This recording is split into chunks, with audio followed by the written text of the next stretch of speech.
ಓಂ ಶ್ರೀ ರಾಘವೇಂದ್ರಾಯ ನಮಃ. ಪೂಜ್ಯಾಯ ರಾಘವೇಂದ್ರಾಯ ಸತ್ಯಧರ್ಮರತಾಯ ಚ ಭಜತಾಂ ಕಲ್ಪವೃಕ್ಷಾಯ ನಮತಾಂ ಕಾಮಧೇನವೇ. ಶ್ರೀ ಗುರು ರಾಘವೇಂದ್ರ ನಮಃ. ಸ್ನೇಹಿತರೆ, ರಾಯರು ಮಾಡಿರುವಂತಹ ಮತ್ತೊಂದು ನೈಜ ಪವಾಡದ ಮಾಹಿತಿಯನ್ನು ನಾನು ಮುಂದೆ ಹೊತ್ತು ತಂದಿದ್ದೇನೆ. ಸ್ನೇಹಿತರೆ, ಗಾರೆ ಕೆಲಸದವನ ಒಂದು ಬದುಕಿನಲ್ಲಿ ರಾಘವೇಂದ್ರ ಸ್ವಾಮಿಗಳು ಮಾಡಿದಂತಹ ಒಂದು ದೊಡ್ಡ ಪವಾಡದ ಮಾಹಿತಿನ ನಾನು ಮುಂದೆ ಹೊತ್ತು ತಂದಿದ್ದೇನೆ. ಸ್ನೇಹಿತರೆ, ಇದು ನಡೆದಿರೋದು ಬೆಂಗಳೂರು ಸಿಟಿಯಲ್ಲಿ ಗಾರೆ ಕೃಷ್ಣಪ್ಪನವರ ಲೈಫ್ನಲ್ಲಿ. ಅವ್ರ ಹತ್ರ ಒಂದು ಹೊತ್ತಿನ ಊಟಕ್ಕೂ ಕೂಡ ಗತಿ ಇಲ್ಲದಂಥವರು ಇವತ್ತು 1000 ಜನಕ್ಕೆ ಊಟವನ್ನು ಕೊಡುವಂತಹ ಸ್ಥಿತಿ ಅವರಿಗೆ, ಅಂದರೆ ಇವತ್ತಿನ ಒಂದು ಪರಿಸ್ಥಿತಿ ಅವ್ರಿಗೆ ಆಗಿದೆ. ಅಷ್ಟರ ಮಟ್ಟಿಗೆ ಅವರು ಏನಿದ್ದಾರೆ ದೊಡ್ಡ ಮಟ್ಟದಲ್ಲಿ ಬೆಳೆದು ನಿಂತಿದ್ದಾರೆ ಅಂತಲೇ ಹೇಳ್ಬೋದು. ಸ್ನೇಹಿತರೆ, ಗಾರೆ ಕೃಷ್ಣಪ್ಪನವರು ಬೆಂಗಳೂರು ಗ್ರಾಮಾಂತರ ಜಿಲ್ಲೆಯವರು. ಸಣ್ಣ ಹಳ್ಳಿಯಿಂದ ಅವರು ಬೆಂಗಳೂರು ಸಿಟಿಗೆ ಅಂದರೆ ಒಂದು 20 ವರ್ಷಗಳ ಹಿಂದೆ ಕೆಲಸ ಅರಿಸಿ ಬಂದಂತಹ ವ್ಯಕ್ತಿ. ಏನು ಅವರಿಗೆ ಒಂದು ಕೆಟ್ಟ ಅಭ್ಯಾಸ, ಕುಡಿತದ ಚಟ, ಬರ್ತಾ ಇದ್ದಿದ್ದೆ ಸಣ್ಣ ಪುಟ್ಟ ಗಾರೆ ಕೆಲಸ, ಅಲ್ಲಲ್ಲಿ ಹೋಗೋವಂಥದ್ದು, ಆ ಕಾಂಟ್ರಾಕ್ಟರ್ಗಳ ಹತ್ರ ಜಗಳ ಮಾಡ್ಕೊಳ್ಳೋವಂಥದ್ದು, ಹಾಗೆ ಹೀಗೆ ಅಂತ ಏನೋ ಒಂದು ಮಾಡ್ಕೊಂಡು ಬರ್ತಾಯಿದ್ರು. ಮನೆಗೆ ದುಡ್ಡು ಕೊಡ್ತಾ ಇರಲಿಲ್ಲ ಸರಿಯಾಗಿ. ಬಂದಿದ್ದು ಒಂದು 100 ರೂಪಾಯಿ 200 ರೂಪಾಯಲ್ಲೇ ಅವ್ರ ಹೆಂಡತಿ ಹೇಗೋ ಕಷ್ಟಪಟ್ಟು ಒಂದು ಜೀವನವನ್ನು ಸಾಗಿಸುವಂತಹ ಒಂದು ದುಸ್ಥಿತಿ ಅವತ್ತು ಅವರ ಲೈಫ್ನಲ್ಲಿ ಇತ್ತು. ಮೇಯ್ನ್ ಇವರಿಗೆ ಕುಡಿತ ಮತ್ತು ಆ ಒಂದು ಧೂಮಪಾನ ಮಾಡುವಂತಹ ಒಂದು ವ್ಯಸನ ಇವರಲ್ಲಿ ಅಂಟ್ಕೊಂಡು ಬಿಟ್ಟಿತ್ತು. ಬಂದಂತಹ ಒಂದು 200 ರೂಪಾಯಿ 300 ರೂಪಾಯಿ ದುಡ್ಡು ಬಂತು ಅಂದರೆ, 20 ವರ್ಷದಿಂದ 200-300 ರೂಪಾಯಿ ಅಂದರೆ ಚಿಕ್ಕ ಅಮೌಂಟ್ ಅಲ್ಲ, ದೊಡ್ಡ ಅಮೌಂಟೇ ಇದು. 200 ರೂಪಾಯಿ ಬಂತು ಅಂತಂದರೆ 100 ರೂಪಾಯಿ 120 ರೂಪಾಯಿ ಬರೀ ಕುಡಿತಕ್ಕೆ ಹಾಕ್ತಾಯಿದ್ರು. ಬರೀ 70 ರೂಪಾಯಿ 80 ರೂಪಾಯಿ ತೊಗೊಂಡೋಗಿ ಮನೆಗೆ ಕೊಡೋವಂಥ ಕೆಲಸ ಮಾಡ್ತಾಯಿದ್ರು. ಅದರಲ್ಲಿ ಜೀವನ ಸಾಗಿಸೋದು ಅದು ಬೆಂಗಳೂರಿನಂಥ ಸಿಟಿಯಲ್ಲಿ ಬಹಳ ಕಷ್ಟ ಇತ್ತು. ಆದರೆ ಅವರ ಹೆಂಡತಿ ನಿಜವಾಗ್ಲೂ ಅದ್ಭುತ ಅಂತ ಹೇಳ್ಬೋದು. ಸ್ನೇಹಿತರೆ, ಏನಕ್ಕಪ್ಪ ಅಂದರೆ ಆ ಮಹಾ ತಾಯಿ ಹೇಗೋ ಕಷ್ಟಪಟ್ಟು ಈತನ ಜೊತೆಗೆ ಒಂದು ಸಂಸಾರವನ್ನು ನಡೆಸ್ಕೊಂಡು ಬಂದರು. ಎಷ್ಟೇ ಬುದ್ಧಿವಾದ ಹೇಳ್ತಾಯಿದ್ರು, ಬಿಟ್ಬಿಡು, ನೀನು ಇದನ್ನು ಕುಡಿಬೇಡ, ನೀನು ಉಳಿಸ್ಬೋದು, ನಿನ್ನ ಆರೋಗ್ಯ ಚೆನ್ನಾಗಿರುತ್ತೆ, ಮನೆಗೇನಿದೆ ಅಕ್ಕಿ ತೊಗೊಂಬರ್ಬೋದು, ನಾವು ಒಳ್ಳೆ ಊಟ ಮಾಡ್ಬೋದು, ನಾನು ಊಟ ಕರೆಕ್ಟಾಗಿ ಮಾಡ್ತಾಯಿಲ್ಲ, ಮಗುಗೆ ಊಟ ಇಲ್ಲ, ಈಗೆಲ್ಲ ಹೇಳ್ತಾಯಿದ್ರು ಕೂಡ ಆ ವ್ಯಕ್ತಿ ಸುತ್ತ ಆರಾಮ್ ಯಾರ ಮಾತನ್ನು ಕೂಡ ಕೇಳ್ತಾ ಇರಲಿಲ್ಲ. ಆ ತಾಯಿ ನಿಜವಾಗ್ಲೂ ಎಲ್ಲವನ್ನೂ ಕೂಡ ಸಹಿಸ್ಕೊಂಡು ಜೀವನವನ್ನು ಸಾಗಿಸ್ಕೊಂಡು ಬರ್ತಾಯಿದ್ರು. ಸ್ನೇಹಿತರೆ, ಹೋಗ್ತಾ ಈ ಗಾರೆ ಕೃಷ್ಣಪ್ಪನವ್ರಿಗೆ ಹೇಗಪ್ಪ ಆಗ್ಬಿಡುತ್ತೆ ಅಂತಂದರೆ, ಒಂದು ಕೆಲಸ ಕಾರ್ಯಗಳು ಸರಿಯಾಗಿ ಸಿಗ್ತಾ ಇರೋದಿಲ್ಲ. ಇವರಿಗೆ ಗಾರೆ ಕೆಲಸ ಬಿಟ್ಟರೆ ಇನ್ನೇನೂ ಗೊತ್ತಿಲ್ಲ. ಮನೆಯನ್ನು ಏನಿದೆ ಕಟ್ಟುವಂತಹದ್ದು, ಏನಿದೆ ಸಣ್ಣ ಪುಟ್ಟ ಕೆಲಸಗಳು ಮಾಡುವಂತಹದ್ದು, ಈ ಗಾರೆ ಕೆಲಸ ನಿಮಗೆ ಗೊತ್ತು. ಯಾರ ಹತ್ರ ಹೋದ್ರೂ ಕೂಡ ಈ ಕಾಂಟ್ರಾಕ್ಟರ್ ಹತ್ರ 4 ದಿನ ಕೆಲಸ ಮಾಡ್ತಿದ್ರಂತೆ, ಜಗಳ ಮಾಡ್ಕೊಳ್ತಿದ್ರಂತೆ, ಬರ್ತಿದ್ರಂತೆ, ಈ ರೀತಿ ಎಲ್ಲ ಮಾಡ್ಕೊಂಡು ಕೆಲಸನ ಕಳ್ಕೊಂಬಿಡ್ತಿದ್ರಂತೆ.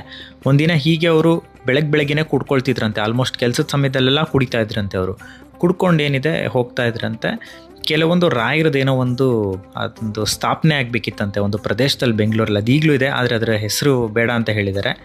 ಆ ಒಂದು ಕೆಲಸದಲ್ಲಿ ಆ ರಾಯರದೊಂದು ಕೆಲಸ ಆಗಬೇಕಿತ್ತಂತೆ. ಅಲ್ಲೇನೋ ಅಡಿಪಾಯಗಳೇನೋ ಹಾಕ್ತಾ ಇದ್ರಂತೆ. ಆದರೆ ಸರಿಯಾದ ಸಮಯಕ್ಕೆ ಏನಿದೆ ಅಲ್ಲಿ ಯಾರು ಕೆಲಸದವರು ಬರ್ತಾ ಇರೋದಿಲ್ಲ. ಎಲ್ಲರೂ ದುಬಾರಿ ಬೆಲೆ ಕೇಳ್ತಾ ಇರ್ತಾರಂತೆ, ಎಷ್ಟು ಕೊಡಿ ಇಷ್ಟು ಕೊಡಿ ಅಂತ.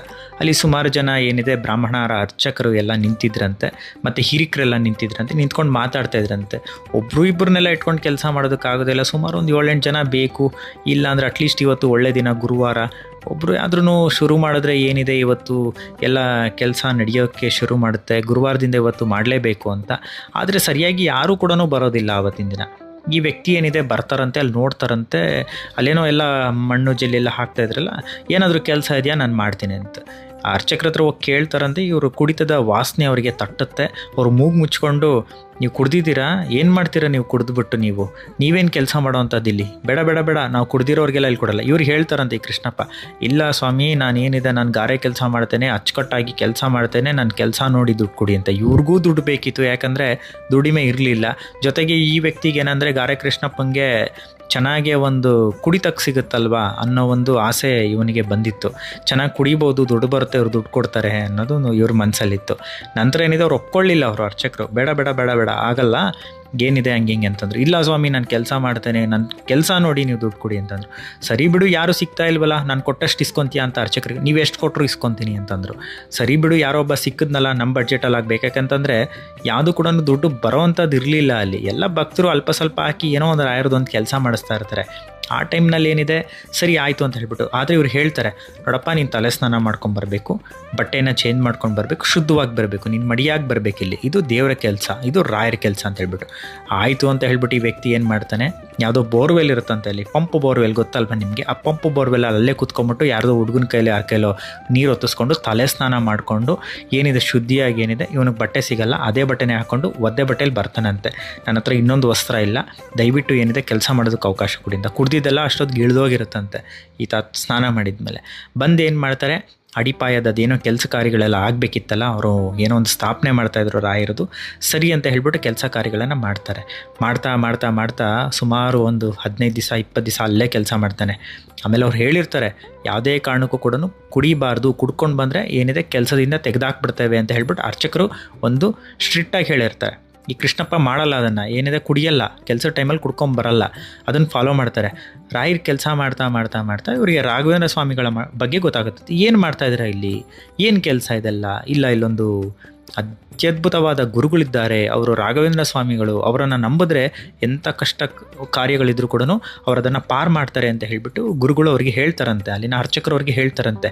ಕೃಷ್ಣಪ್ಪಂಗೆ ಆಶ್ಚರ್ಯ ಆಗುತ್ತೆ, ಹೌದಾ ಈ ರೀತಿ ಎಲ್ಲ ಇದೆಯಾ ಅಂತ ಹೇಳ್ಬಿಟ್ಟೆಲ್ಲ ತಿಳ್ಕೊಂಡು ಏನು ಮಾಡ್ತಾರೆ, ಅವರ ಬಗ್ಗೆ ಮತ್ತಷ್ಟು ಮಾಹಿತಿಯನ್ನು ಪಡೆದು ಮನೇಲಿ ಒಂದು ಸಣ್ಣ ಫೋಟೋ, ಒಂದು ಚಿಕ್ಕದೊಂದು ವಿಸಿಟಿಂಗ್ ಕಾರ್ಡ್ ಬರ್ತಲ್ಲ, ಅಷ್ಟು ಸಣ್ಣ ಫೋಟೋ ಯಾರೋ ಥರದ್ದು ಬರುತ್ತೆ, ವಿಸಿಟಿಂಗ್ ಕಾರ್ಡ್, ಪ್ಲಾಸ್ಟಿಕ್ ಕಾರ್ಡ್ ಥರದ್ದು, ಅವ್ರ ಹತ್ರ ಇಸ್ಕೊಂಡು ಅದನ್ನೇ ಇಸ್ಕೊಂಡು ಏನಿದೆ ಅದ್ರ ಮುಂದೆ ಒಂದೇ ಒಂದು ಹೂವು ಮನೆ ಮುಂದೆ ಬಿಟ್ಟಿರ್ತಲ್ಲ, 1-2 ಹೂವು ತೊಗೊಂಬಂದ್ಬಿಟ್ಟು ಅದ್ರ ಮುಂದೆ ಇಟ್ಬಿಟ್ಟು ಪ್ರಾರ್ಥನೆ ಮಾಡ್ಕೊಳ್ಳೋದಕ್ಕೆ ಶುರು ಮಾಡ್ತಾರಂತೆ.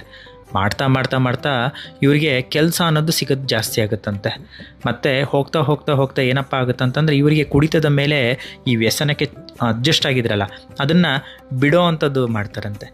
ಇವ್ರ ತಲೆಯಲ್ಲಿದ್ದಿದ್ದಿಷ್ಟೇ, ಬೆಳಗ್ಗೆ ಕೆಲಸ ಮಾಡಬೇಕು, ಸಾಯಂಕಾಲ ಮನೆಗೆ ಬರಬೇಕು, ಸ್ನಾನ ಮಾಡಬೇಕು, ದೇವ್ರಿಗೆ ದೀಪ ಹಚ್ಚಬೇಕು, 1-2 ಹೂವು ಇಡಬೇಕು.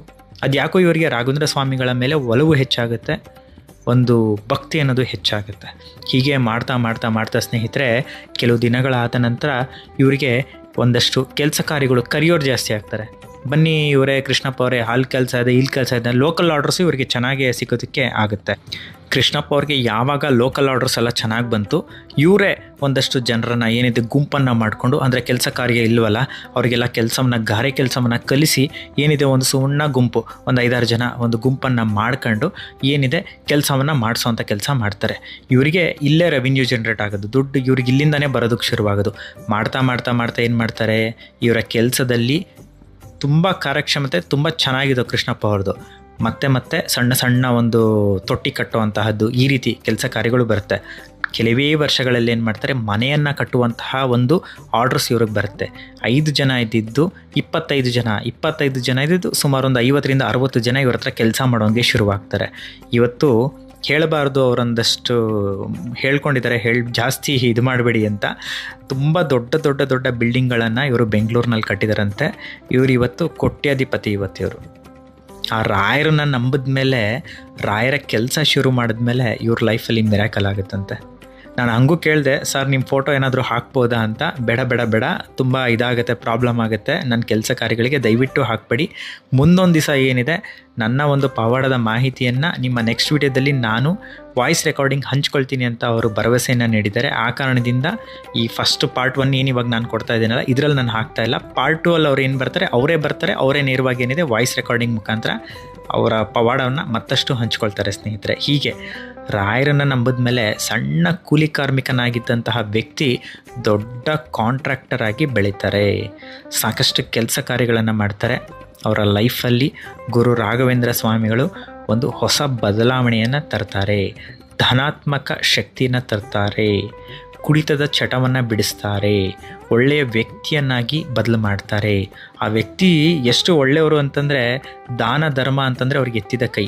ಕಷ್ಟ ನೋಡಿ ಬಂದಿದ್ದಾರೆ ಸ್ನೇಹಿತರೆ, ಕಷ್ಟ ನೋಡಿ ಬಂದಿರೋರು ಮಾತ್ರನೇ ಆ ರೀತಿ ದಾನ ಧರ್ಮ ಮಾಡಲಿಕ್ಕೆ ಸಾಧ್ಯ. ಚಿಕ್ಕ ವಯಸ್ಸಿಂದ ಸುಖದ ಸಂಪತ್ತಿನಲ್ಲಿ ಬೆಳೆದವರು ಯಾರು ತಾನೇ ದಾನ ಧರ್ಮ ಮಾಡ್ತಾರೆ? ₹1 ತೆಗೆದುಕೊಡೋಕೆ ಮನಸ್ಸು ಬರಲ್ಲ, ಜಿಪುಣರಾಗಿರ್ತಾರೆ. ಯಾವ ರೀತಿ ಕಷ್ಟ ನೋಡಿ ಬಂದಿರ್ತಾರೆ ಅವರು ಮಾತ್ರವೇ ಈ ರೀತಿಯಾದಂತಹ ದಾನ ಧರ್ಮಗಳನ್ನು ಮಾಡ್ತಾರೆ. ರಾಯರ ಭಕ್ತರಿಗೆ ಎಲ್ರಿಗೂ ಕೂಡ ನನ್ನ ಹತ್ರ ₹10 ಇದೆ ಅಂದರೆ ಅಟ್ಲೀಸ್ಟ್ ₹1 ದಾನ ಮಾಡಬೇಕು ಅನ್ನೋ ಒಳ್ಳೆ ಬುದ್ಧಿ ಇರುತ್ತೆ. ಇದು ನಾನು ಯಾವುದೋ ಇದರಲ್ಲಿ ನಾನು ನೋಡಲಿಲ್ಲ, ರಾಯರ ಭಕ್ತರಲ್ಲಿ ಮಾತ್ರ ಈ ಒಂದು ವಿಶೇಷತೆಯನ್ನು ನಾನು ನೋಡಿರೋದು.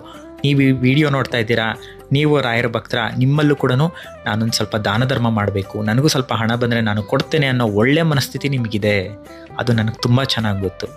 ಆ ಕಾರಣದಿಂದ ಸ್ನೇಹಿತರೆ, ರಾಯರನ್ನು ನಂಬಿದ್ರೆ ಯಾವಾಗ ಏನಾಗುತ್ತೆ ಅಂತ ಗೊತ್ತಿಲ್ಲ. ನಮ್ಮ ಕರ್ಮ ಮುಗಿಬೇಕು, ನಾವು ಯಾವುದೋ ಜನ್ಮದಲ್ಲಿ ಮಾಡಿರ್ತೀವಲ್ಲ, ಆ ಪಾಪ ಕರ್ಮ ಮುಗಿದ ನಂತರ ನಮ್ಗೆ ಆಟೋಮೆಟಿಕ್ಕಾಗಿ ಲೈಫಲ್ಲಿ ಚಿಟಿಕೆ ಹೊಡೆಯೋ ರೀತಿಯಲ್ಲಿ ಒಳ್ಳೆಯದಾಗ್ಬಿಡುತ್ತೆ. ಅಷ್ಟು ಬೇಗ ರಾಯರ ಕೃಪೆ ನಮ್ಮ ಲೈಫಲ್ಲಿ ಸಿಗುತ್ತೆ. ಇದೆಲ್ಲ ಸಣ್ಣ ಸಣ್ಣ ಸಣ್ಣ ಉದಾಹರಣೆಗಳಷ್ಟೇ. ರಾಯರು ಬೃಂದಾವನದಲ್ಲಿ ಕುಳಿತು ನಿಜವಾಗ್ಲೂ ಎಷ್ಟೆಲ್ಲ ಒಂದು ಮ್ಯಾಜಿಕ್ ಮಾಡ್ತಾರೆ ಅಂತಂದರೆ ಅದು ಹೇಳಲಿಕ್ಕಾಗಲ್ಲ. ಅಷ್ಟು ಚಮತ್ಕಾರಗಳನ್ನು, ಒಂದು ಅದ್ಭುತಗಳನ್ನು ಸೃಷ್ಟಿ ಮಾಡ್ತಾರೆ. ಅಂತಹ ಶಕ್ತಿ ಅವರಲ್ಲಿದೆ. ಅವರು ಏನು ಬೃಂದಾವನದಲ್ಲಿ ಕುಳಿತು ಒಂದು ತಪಸ್ಸನ್ನು ಮಾಡ್ತಾ ಜನರಿಗೆ ಆಶೀರ್ವಾದವನ್ನು ಮಾಡೋದೇನು, ನಿಜವಾಗ್ಲೂ ಸ್ನೇಹಿತರೆ ಇದು ಅದ್ಭುತ. ನನಗೆ ಮೈ ರೋಮಾಂಚನವಾಗ್ತಾ ಇದನ್ನೆಲ್ಲ ಹಂಚ್ಕೊಳ್ಬೇಕಂತಂದರೆ ನಿಮ್ಮ ಮುಂದೆ. ನಾನು ನಿಜವಾಗ್ಲೂ ಎಷ್ಟೋ ಪುಣ್ಯಶಾಲಿ ಅಂತ ಅನ್ಕೊತೇನೆ. ನನ್ನ ಹೆಸರು ರಾಘವೇಂದ್ರ ಅಂತ ಇಟ್ಟಿದ್ದಾರೆ ನನಗೆ. ಅದನ್ನು ನಾನು ನಿಮ್ಮ ಮುಂದೆ ಹಂಚ್ಕೊಳ್ಳೋದೇನು, ಜನಗಳು ಬಂದು ನನ್ನ ಹತ್ರ ಅವ್ರ ಮಿರಾಕಲ್ಸ್ ಹೇಳ್ಕೊಳ್ಳೋದೇನು. ಸಾಮಾನ್ಯವಾಗಿ ಬದುಕುವುದು ಬದುಕೇ ಅಲ್ಲ. ನನ್ನ ಲೈಫಲ್ಲಿ ನಿಜವಾಗ್ಲೂ ರಾಯರು ಎಷ್ಟೆಲ್ಲ ಮಾಡಿಬಿಟ್ಟಿದ್ದಾರೆ. ಎಷ್ಟು ಒಂದು ಅದ್ಭುತ ಅನಿಸುತ್ತೆ ಅಂದರೆ ಈ ಒಂದು ವೇದಿಕೆ, ಈ ಗುರು ರಾಘವೇಂದ್ರ TV ಮಾಡಿರೋದು, ನಾನು ನಿಮ್ಮ ಮುಂದೆ ಹೇಳ್ಕೊಳ್ಳೋವಂಥದ್ದು ಎಲ್ಲವೂ ಕೂಡ ಅದ್ಭುತ ಸ್ನೇಹಿತರೆ. ನಿಜವಾಗ್ಲೂ ರಾಯರು ನಿಮ್ಮ ಲೈಫಲ್ಲೂ ಕೂಡ ಒಂದು ಅನುಗ್ರಹ ಕೊಡಲಿ, ಮತ್ತಷ್ಟು ಒಳ್ಳೇದು ಮಾಡಲಿ.